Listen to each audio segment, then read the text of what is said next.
I was locked in a room while they signed over my house. They thought I couldn't hear, but the camera caught it all.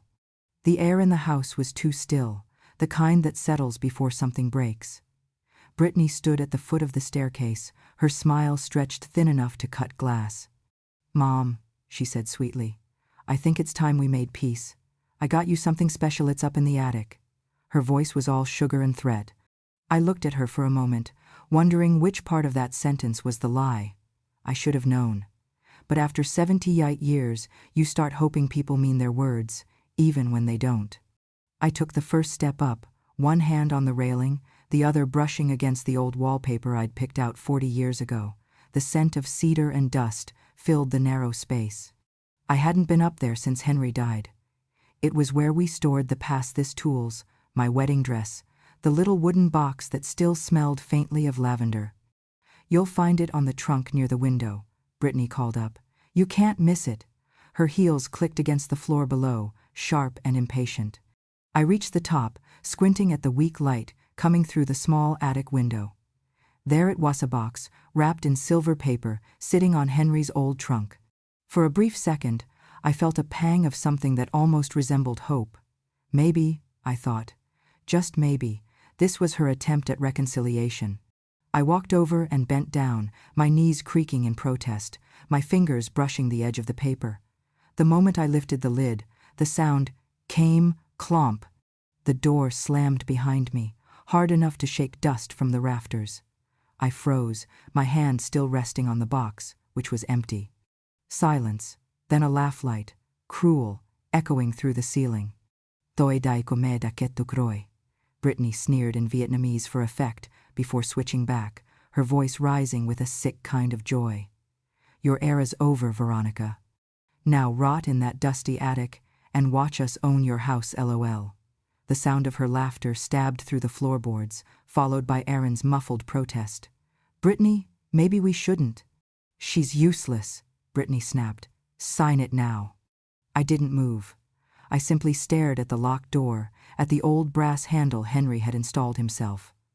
For a long moment, I said nothing.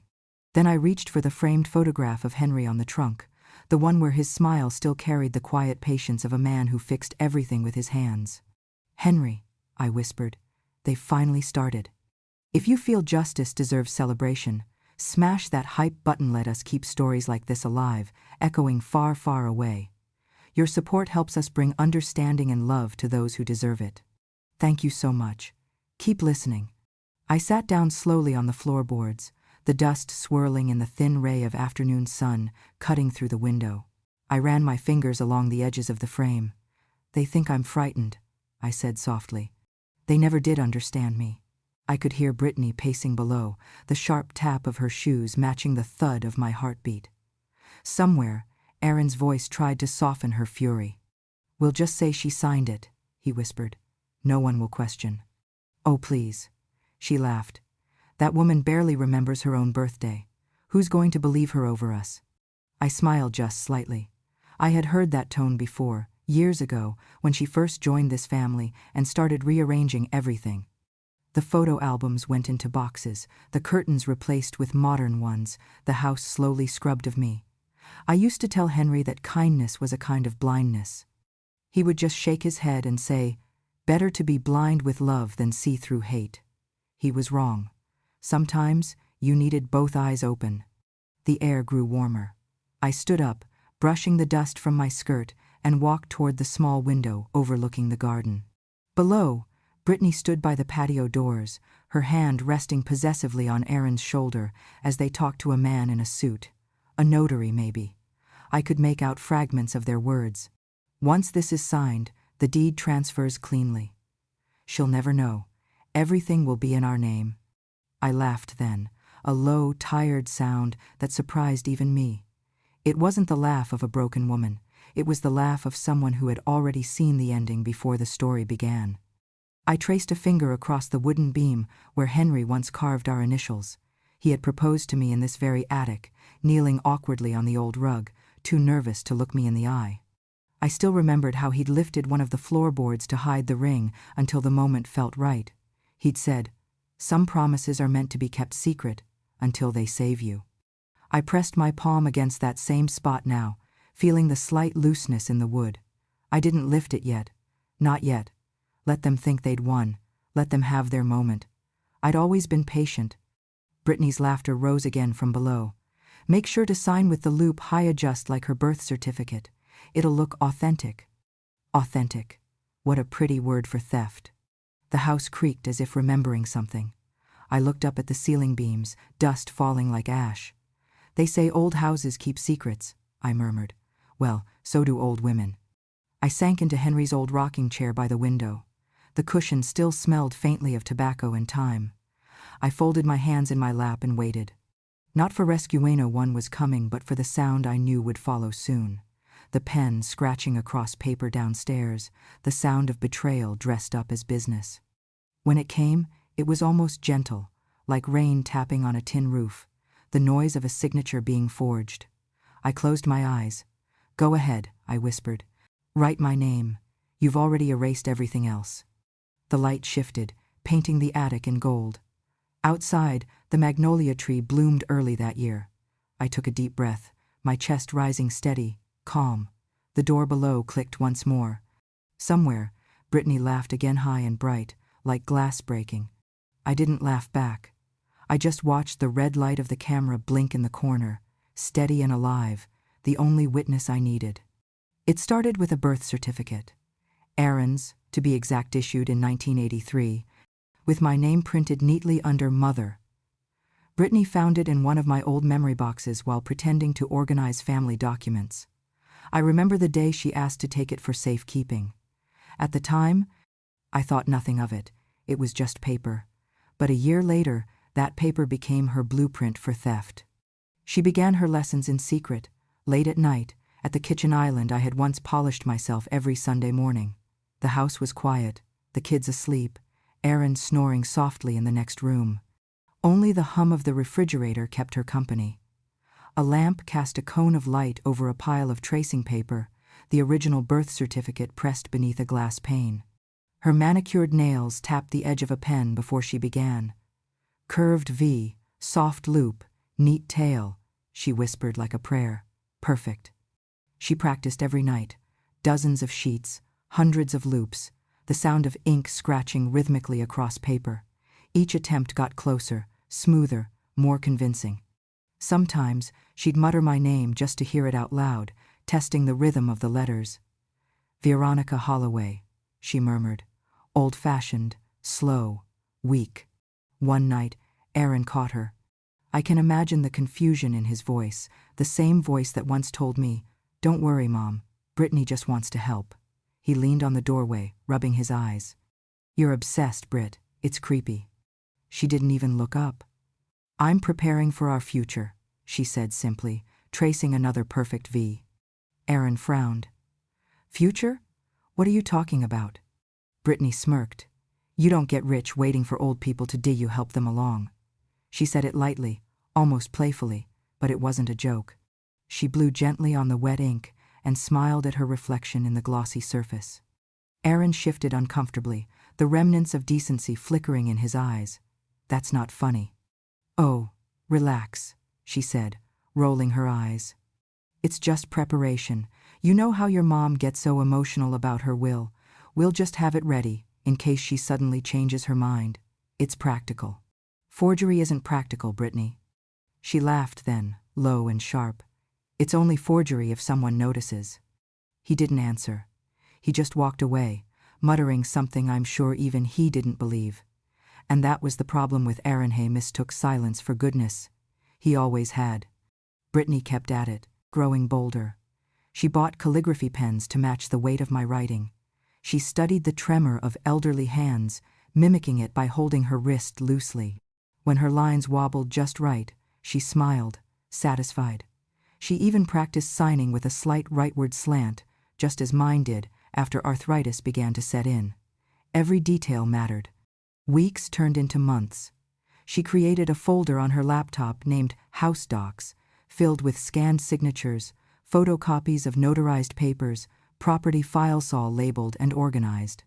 She even forged fake drafts of legal letters to get comfortable with formatting. Each file was a piece of her quiet war. When she wasn't practicing, she rehearsed her act. She'd look in the mirror and say, "Oh, Mom, you know I just want what's best for everyone." Smile, blink, tilt her head. Innocence perfected. She trained her voice to quiver with fake concern, to sound like sympathy instead of manipulation. Once, Aaron walked in again, holding a beer, and watched her sign another document with that same cold grace. "You really think you can pull this off?" he asked quietly. Brittany looked up, her expression unbothered. "Aaron, people see what they want to see. Your mother wants peace, not paperwork. When she's gone, you'll thank me." He hesitated. "She's not gone yet." Brittany's lips curled into something between a smile and a sneer. "Then she's late." Aaron left the room again, slower this time. Maybe he told himself he didn't understand. Maybe that made it easier to live with. By spring, Brittany could replicate my signature perfect, every loop, every line, every tired tremble that came from years of grading papers and writing grocery lists. She pinned one of her practice sheets to the fridge with a magnet shaped like a heart. To anyone else, it looked like my handwriting, an old note left by me. To her, it was proof of mastery. She began testing it in small ways, signing my name on delivery forms, writing notes to the gardener, leaving friendly reminders to the HOA. Each time, she checked the reactions. No one noticed. No one ever does when the villain wears perfume and pearls. Sometimes, I wonder if she practiced, even when she didn't need to, just to feel powerful. There's a thrill and control for people like her, the quiet satisfaction of erasing someone one letter at a time. The final night of her rehearsals, she lit a candle, poured herself a glass of wine, and traced the last signature with deliberate elegance. When she lifted her pen, she studied the ink drying under the lamplight. "Perfect," she whispered again. "She brought you into this world with this signature. Now it'll sign her out of it." She smiled at her reflection in the window, unaware that the darkness was already watching her back. The night it began, the house smelled like rosemary chicken and deceit. Brittany had set the table, her something she rarely did unless there was an audience. Candles flickered, the kind of light meant to soften hard truths. Aaron poured wine, his hands fidgeting, his smile too polite. I had learned long ago that in this family, politeness was the warning before betrayal. "Mom," Brittany began, slicing into her food without looking at me, "this house is just too much for you. You shouldn't have to worry about maintenance, taxes, or insurance at your age. Let us handle the papers. You'll still live here, of course." Her tone was smooth, almost rehearsed. I set down my fork and looked at her. "You mean," I said, "I'll live in my house while you own it?" She didn't even flinch. Her lips curved into a small smirk. "Come on, Veronica. You're too old to understand tax laws. This is just simplifying things." Aaron reached for his glass, avoiding my eyes. "She's right, Mom. It's just a signature. You'll always have your room." "Rooms can be shared," I said softly. "Ownership can't." The words hung in the air, heavy as truth always is when no one wants to hear it.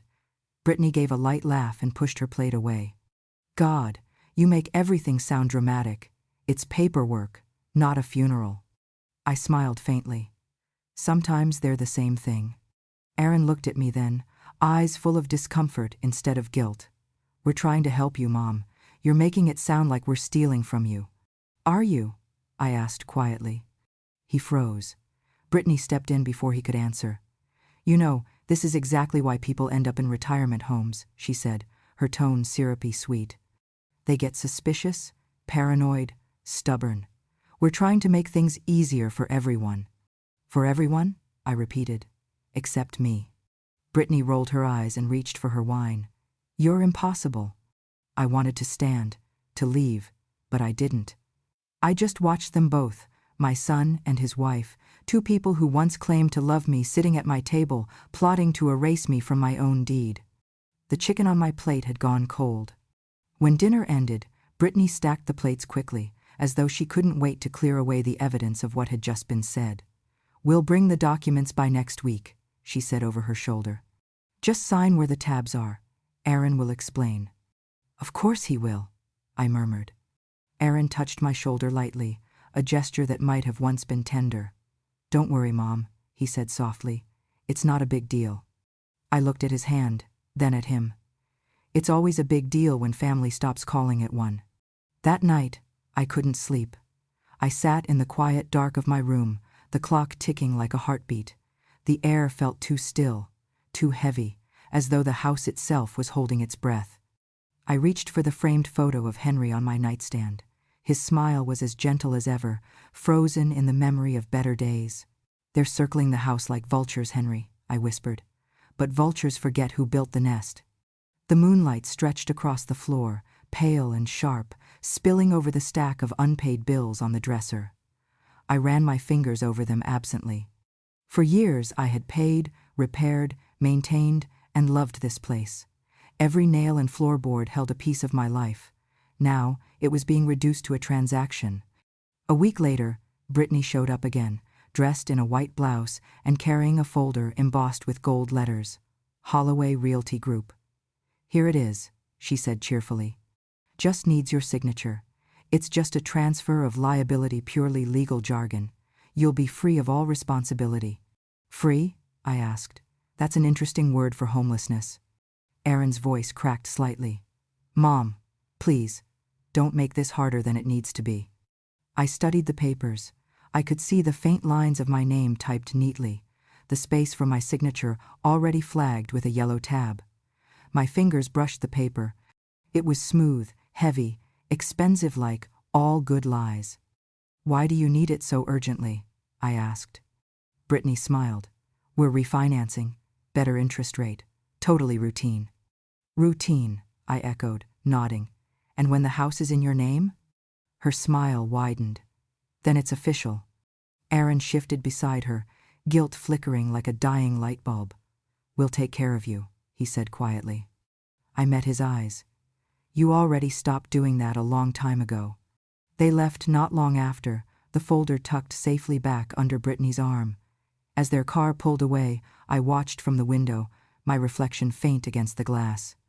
My hands were trembling, not from fear, but from realization.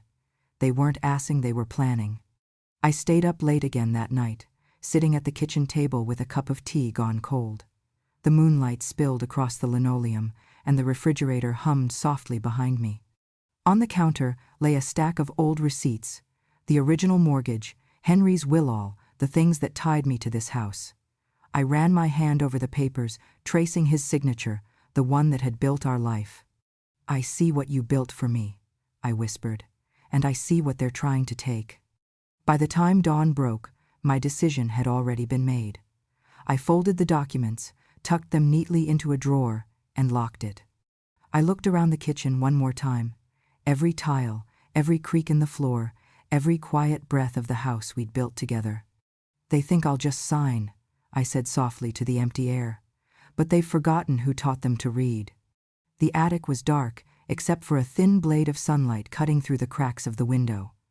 Dust drifted lazily in the beam, dancing like ghosts of the past. I sat perfectly still on the old rug Henry and I had laid there decades ago, listening to the muffled voices beneath me. To anyone else, I might have looked frightened, an old woman trembling in the shadows. But fear had left me 2 days ago, when I first learned the truth. 2 days earlier, I had been on my way to the kitchen when I heard their voices from the study. I stopped at the foot of the stairs, the sound of my name halting me mid-step. Brittany's tone was sharp, impatient. "Once she signs it, it's ours." Aaron's voice followed, hesitant, lower. "And if she refuses?" Brittany's reply was a whisper so smooth it could cut glass. "Then I'll sign it for her." I stood there for a long time, staring at the wallpaper, the same one Henry had put up with his own hands. Something inside me went still, not anger, not sadness, just an understanding so cold it burned. They weren't guessing. They were planning. I could have called the police right then. But proof speaks louder than panic hand. I wanted their confession, not just their punishment. I didn't call the police that night. I made tea instead. People think silence means surrender. They forget that silence is also how you listen. And in those hours before dawn, I listened to every creak of the house, every whisper of wind, every memory Henry had left me.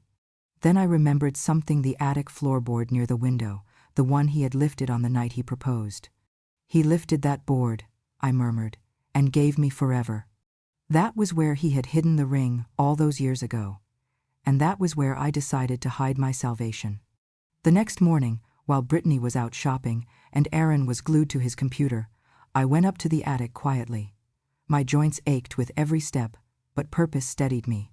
I lifted that same loose board and slid an old phone beneath All.To of Henry's, the kind people stopped using when screens got too bright and lives got too public. I charged it, set it to record, and turned on the voice activation. It was a relic, but so was I, and we were both about to prove our worth. By the time they lured me upstairs with promises of peace and a gift, everything was ready. I only had to play my part. Now, sitting in that dim room, I could hear Brittany's voice rise again from below. "Sign it now." Aaron's response was barely a murmur. "Britt, what if she asks questions?" "She won't," she hissed. "She's too old to notice anything." I almost laughed. Too old to notice, too old to matter, too old to fight. They had no idea that age doesn't dull the mind, it sharpens it, like a knife that's been through too many meals to ever break again. I knelt slowly, pressing my palm against the floorboards until I found the loosened edge. The wood lifted with a soft sigh. Beneath it, my secret waited. I reached down and pulled out the phone, its screen faintly glowing in the dark. A red dot blinked, recording, just as planned. I set it near the vent that connected to the downstairs living room. Their voices filtered up clearer now, dripping with greed. "I'm not sure this looks right," Aaron said nervously. Brittany scoffed. "Stop being dramatic. It's her signature. I've practiced it for months." He hesitated. "Britt, if she finds out—" "She won't," Brittany snapped. "By the time she figures it out, we'll already have sold the place. Now shut up and hand me the pen." The scratch of ink filled the silence like a blade being drawn. I hit another button. Video. The small camera lens blinked once and began to record through the thin slat in the wall, angled perfectly at the stairwell where Brittany stood in full view, papers spread before her, hand poised with the pen. Her voice was steady, her smile sharp. When she finished signing, she laughed lightly. "There, Veronica Holloway, officially history." My reflection caught in the attic mirror a quiet, wrinkled smile forming on my lips. "Not quite," I whispered. The camera in the corner of the attic blinked in sync with the one below. I had installed them years ago after a string of neighborhood break-ins.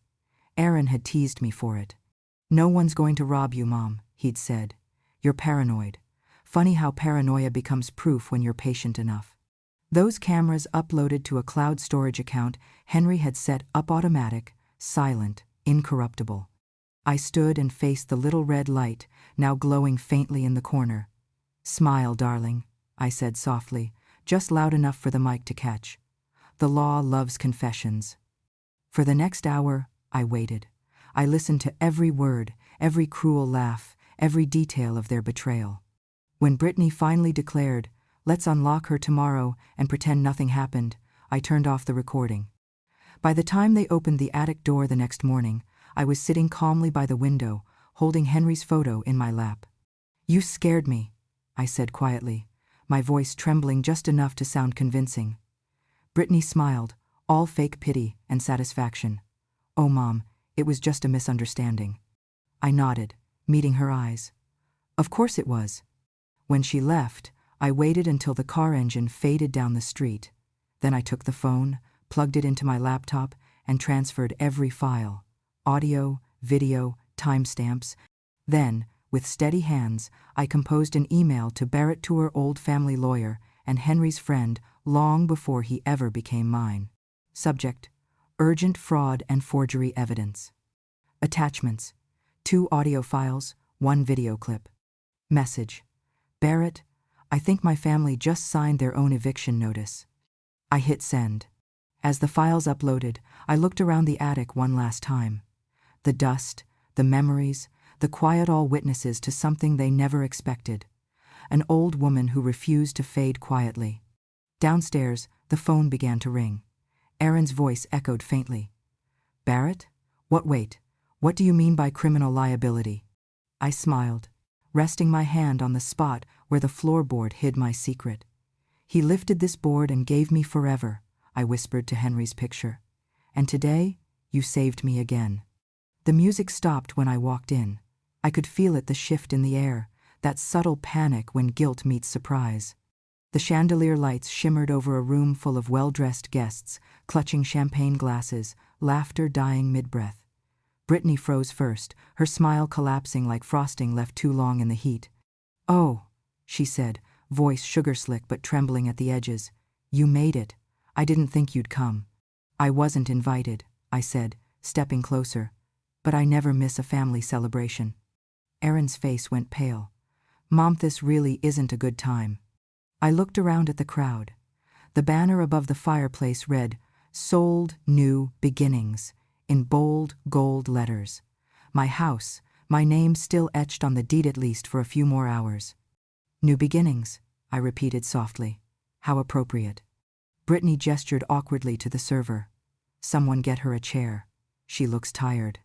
"I'm not staying long," I said, holding up the small black USB drive between my fingers. "I just came to give a gift. You said I'd get one from the attic, so I brought one from there myself." Aaron frowned. "Mom, please, let's not." "Oh, I insist."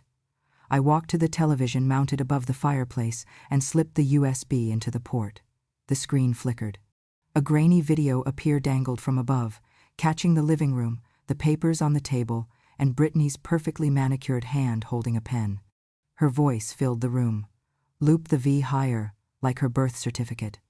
Then Aaron's, quiet and nervous. "Britt, what if she finds out?" "She's too old to notice anything," Brittany replied. The sound echoed through the room like a curse. Conversation stopped. Even the server froze, tray trembling in his hands. Someone gasped softly. Another whispered, "Oh my God." Aaron took a step toward me, his face ashen. "Mom, how did you?" I turned to him slowly. "Do you remember the attic?" I asked. "Where your father proposed to me? That's where I saved your future and mine." Brittany's face twisted. "You recorded us? You sneaky old witch." I smiled faintly. "No, dear. I recorded history." The next clip rolled. Brittany laughing as she forged my signature, her voice calm and cold. "It's her signature. I've practiced it for months." Then her laugh again. "Veronica Holloway, officially history." The silence in the room thickened until you could hear nothing but the soft hum of the speakers. Then came the sound of sirens in the distance, growing louder, closer. Brittany looked around wildly. "Aaron, do something, turn it off." He moved toward the TV, but I raised a hand. "Don't bother, darling. The files are already with my lawyer and the police. This is just the highlight reel." As if on cue, the front door burst open. 2 officers stepped in, followed by a man in a dark suit, Mr. Barrett. His presence filled the room with the weight of inevitability. "Mrs. Brittany Holloway?" one officer called. "You're under arrest for forgery, fraud, and unlawful confinement." Brittany's jaw dropped. "Unlawful what?" "For locking your mother-in-law in the attic," Barrett said calmly, pulling out a printed document. "There's a recording, time-stamped, uploaded to cloud storage. Quite thorough evidence." The officer took her by the arm. She tried to jerk away. "This is ridiculous. That old woman doesn't know what she's talking about." "Oh, but I do," I said gently. "Every detail, every word." She turned to Aaron, panic overtaking her charm. "Say something. Tell them it's a misunderstanding." Aaron couldn't look at her. His lips moved soundlessly before he whispered, "Brittany, stop." But she didn't stop. She lunged toward me, eyes burning. "You think this makes you better than me? You think people will love you for this? You're pathetic, an old, lonely hag who can't stand being replaced." The officer pulled her back. "Ma'am, that's enough." I stood still, calm as the moonlight through the window. "I don't need to be loved," I said softly. "I just need to be remembered for the truth." The crowd began to murmur. Phones were out, some filming, some texting, all capturing the spectacle of a downfall in designer heels. Brittany's fury broke into sobs as she was led toward the door. "You'll regret this," she screamed over her shoulder. "I already did," I said, my voice steady. Every day I let you stay under my roof. She thrashed once, then the door slammed behind her. The echo rang through the marble floors, through the silence she left behind. Aaron stood frozen, staring at the spot where she'd been. His hands shook. "Mom, I didn't know." For a brief second, I saw the little boy who once brought me wildflowers from the backyard, hiding behind the man who'd forgotten how to love. His face broken not from guilt, but from finally seeing who he had become. I turned to him, my tone sharper now. "You let her lock me in my own home," I said. "Now watch her unlock her cell." His eyes filled, but I didn't move to comfort him. Pity was a luxury I no longer afforded. Barrett placed a hand on my shoulder. "Everything's in motion, Veronica. You'll have full restitution once the investigation concludes." I nodded. "Thank you, Barrett. And the deed?" He smiled faintly. "Already filed back in your name." A ripple of gasps spread across the room. Someone whispered, "She got everything back?" I turned toward the guest people who had once toasted to my generosity and now gawked at my justice. "Enjoy the rest of the evening," I said quietly. "After all, it's still a celebration, just not the one you planned." As I walked toward the door, the night air met me like freedom itself, cool, sharp, and clean. Behind me, Aaron called out, "Mom, wait please." I didn't turn around. "You had your chance to stand up for me, Aaron. You chose silence." "I was scared," he said, his voice breaking.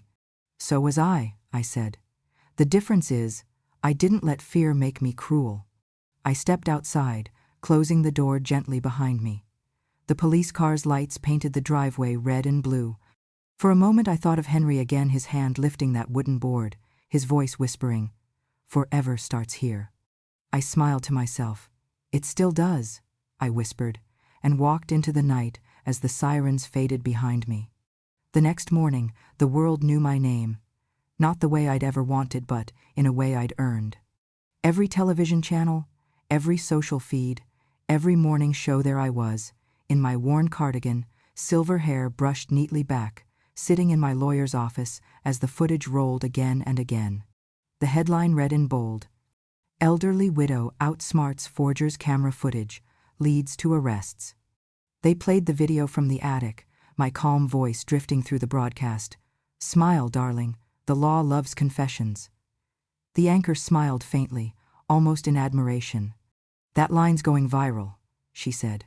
"They're calling her the Georgia grandma who outsigned a criminal." The studio audience clapped. I sat at home, the television light flickering over my cup of tea, and let it all wash over me. No pride, not revenge, just the quiet relief of being heard after years of being dismissed. Aaron's photo appeared next on the screen. His expression, caught mid-interrogation, wasn't cruel anymore, just hollow. The reporter's voiceover was steady. "Authorities have confirmed that Aaron Holloway faces charges of complicity in property fraud and unlawful confinement.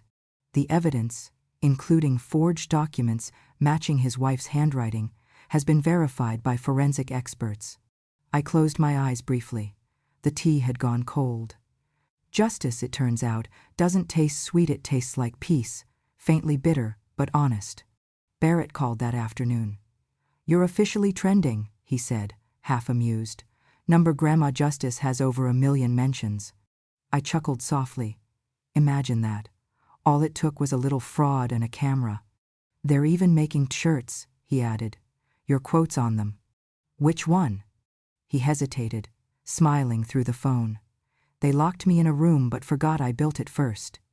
I couldn't help but laugh. "A real one, the kind I hadn't let myself have in years." "Henry would have liked that one," I said. "Henry would have been proud," Barrett replied. The calls didn't stop. Local news wanted an interview. A podcast host left 3 voicemails. Even a talk show in Atlanta reached out. I declined most, but one request caught my eye, from a young journalist named Claire, who said her grandmother had followed my story. "She said you reminded her that age doesn't mean silence," the message read. "Would you speak to us for her?" So, I did. They filmed it in Barrett's office, under soft studio lights that made the silver in my hair gleam like frost. Claire smiled nervously as the camera rolled. "Mrs. Holloway," she began, After everything you've been through, what keeps you so calm? I sipped my tea before answering. Because panic is what they count on, I said simply. They locked me in a room, but forgot I built it first. Her jaw slackened slightly. That's poetic. It's practical, I said. I was never helpless, just underestimated. When the interview aired that evening, it spread faster than wildfire. Women commented by the thousands, grandmothers, single mothers, retired teachers. She's my hero. This is what strength looks like. They tried to bury her, they forgot she was the foundation. Even the late-night hosts picked it up. One of them quipped, "Don't mess with Grandma and Georgia, she's probably got better Wi-Fi and a lawyer." The audience roared with laughter, and for once, I didn't mind being the punchline. Because underneath it, there was truth and respect. The proof kept stacking against Brittany. The forensic analyst confirmed that the forged signature on the deed matched her practice sheets exactly. The curvature of the V, the trailing line of the yits, an identical match, the report read, consistent with the same hand over multiple rehearsed samples. Aaron's guilt was quieter but undeniable. His emails, his bank transfers, all signs of a man who knew and chose to look away. The prosecutor called it willful blindness. I called it cowardice. When they escorted Brittany into court in handcuffs, cameras flashed like lightning. She tried to hide her face, but the world had already seen it, the woman who'd learned to forge, not to love. I didn't attend the hearing. I watched from home, wrapped in a shawl Henry had given me our first winter together. I had no interest in spectacle. The truth had already spoken for itself.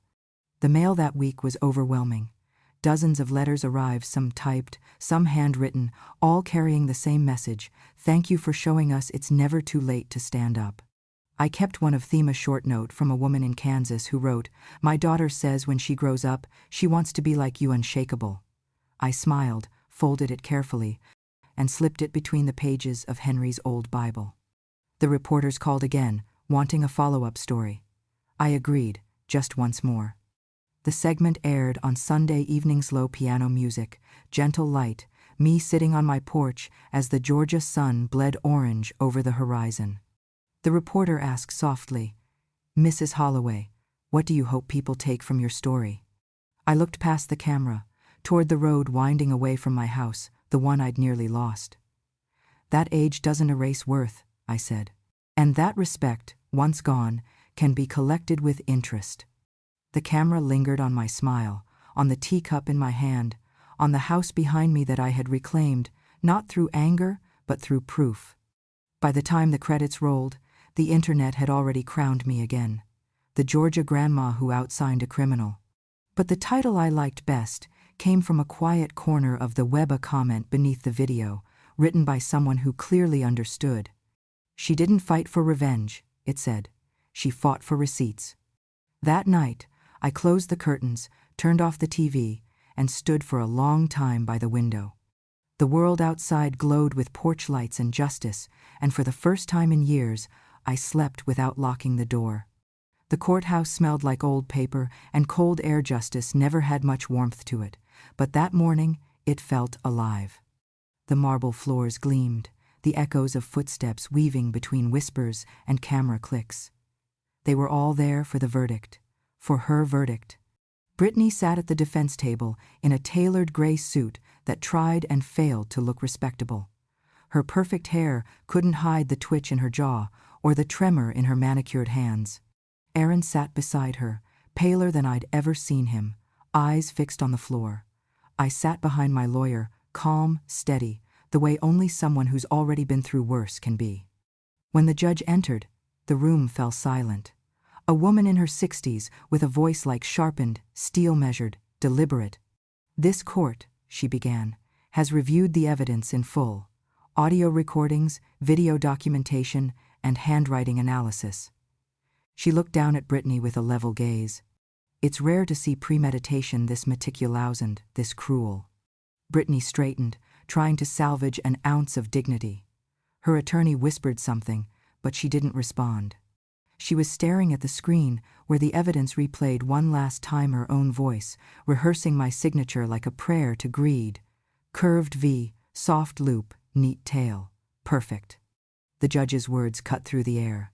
For the crimes of forgery, fraud, and unlawful confinement, this court sentences Brittany Holloway to 8 years in state prison. The sound of the gavel hitting wood echoed like thunder. Gasps rippled through the courtroom. Brittany's mother sobbed quietly in the back. Brittany herself went still, like a porcelain doll that had finally cracked. Aaron's lawyer stood next. "Your Honor, my client was misled." The judge held up a hand. "Mr. Holloway was complicit in multiple acts of concealment. Ignorance is not innocence." She turned toward him. "You may not have held the pen, but you held the door while she used it." Aaron's throat worked, but no words came. "Therefore," she continued, "the court rules that Mr. Aaron Holloway forfeits any and all rights to inheritance or ownership of the Holloway estate.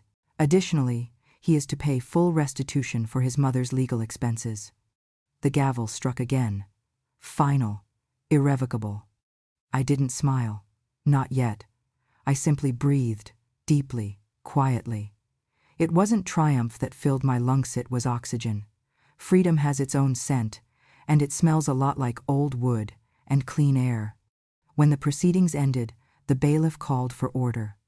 The reporters surged forward as the judge exited, their questions tumbling over one another like a wave. Flashbulbs burst across the aisle, bright and blinding. Brittany was led out in handcuffs. Her lawyer whispered something about appeals, but she wasn't listening. She turned once, just long enough for our eyes to meet. I didn't see the sharp-danged girl who mocked me.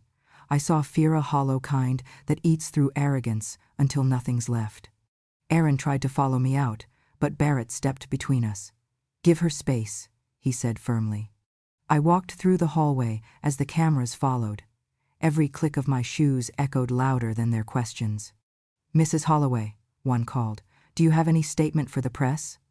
I stopped, turned, and faced the wall of microphones. My reflection stared back at me from a dozen camera lenses, silver hair, calm eyes, the ghost of a smile. "She spent a year forging my signature," I said evenly. "I spent 70 years perfecting my backbone." The silence broke like glass. Then came the sound of applause, not from everyone, but enough to fill the hall.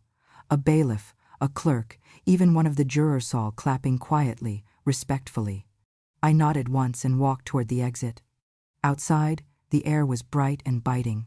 Reporters shouted my name again, but I was already done speaking. Justice didn't need noise. It had already been written, signed, and sealed. Barrett caught up beside me.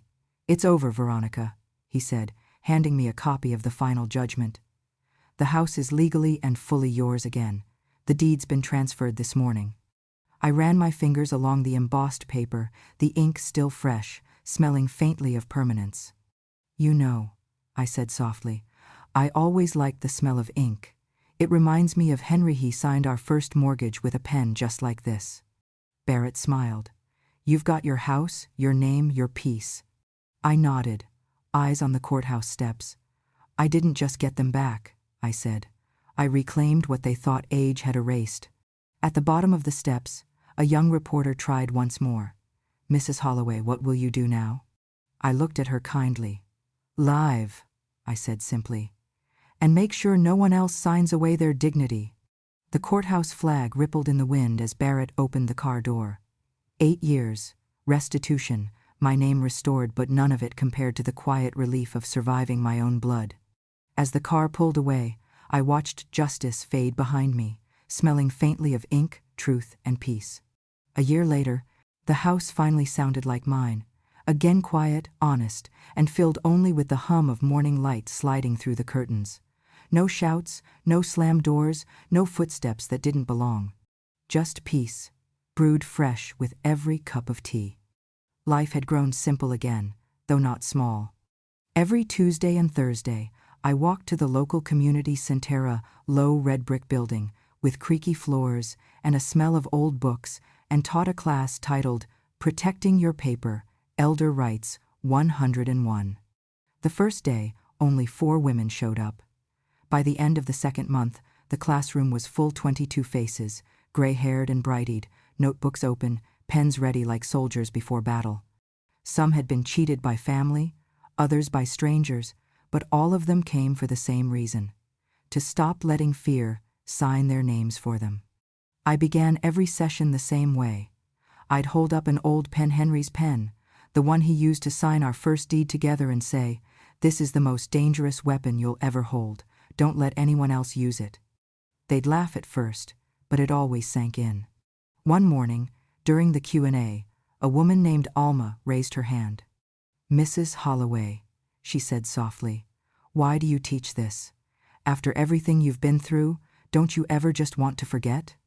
I smiled. "I didn't start teaching to be admired," I said.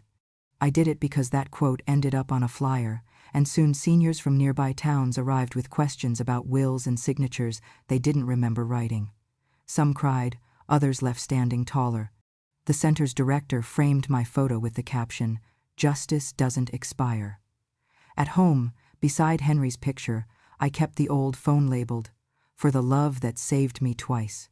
Sometimes, neighbors would stop by to chat. Kids from down the street waved as they rode past on bikes. A few of them recognized me from the news. 'You're that grandma from the camera story,' they'd say, wood-eyed. I'd grin. 'That's me, the one who remembered to press record.' The truth is, I still kept camera, small ones, tucked quietly in corners, blinking their steady red lights. Not because I was afraid, but because vigilance had become a quiet comfort. It wasn't paranoia, it was legacy. One evening, the local paper sent a young reporter for a follow-up interview. Her name was Ellie, and she couldn't have been more than 25. She looked around my tidy living room, noting every frame, every carefully arranged photo. "Do you ever think about your son?" she asked, gentle but direct. I took a breath. "Every day," I said. "He writes sometimes, small notes, apologies that sound more like sighs than sentences. I forgive him, just not for forgetting who I was. That takes time." She hesitated. "And Brittany?" I stirred my tea slowly. "Prison teaches lessons people like her never thought they needed. She'll come out differenter, she won't. Either way, I've already moved on." Ellie nodded, scribbling furiously. "What's the biggest thing you've learned from all of this?" I looked toward the window, where sunlight caught the dust just right, turning it into something almost holy. "That they thought silence would hide their lies," I said softly. "But silence records everything. It just waits for playback." She froze for a moment, then smiled, realizing it was the kind of line people remember. "That's perfect," she whispered.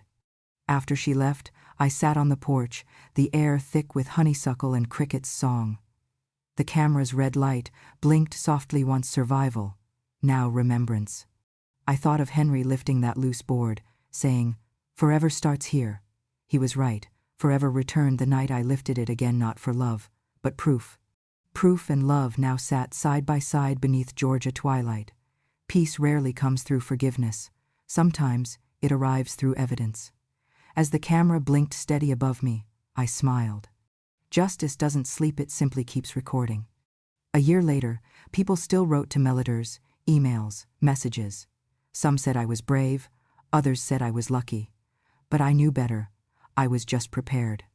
And that was my story, a tale of ink, silence, and the quiet kind of justice that never needed to raise its voice. If it made you smile or whisper, finally, under your breath, then you already understand what stories like this are for. So before you go, don't forget subscribe to Grandma True Stories.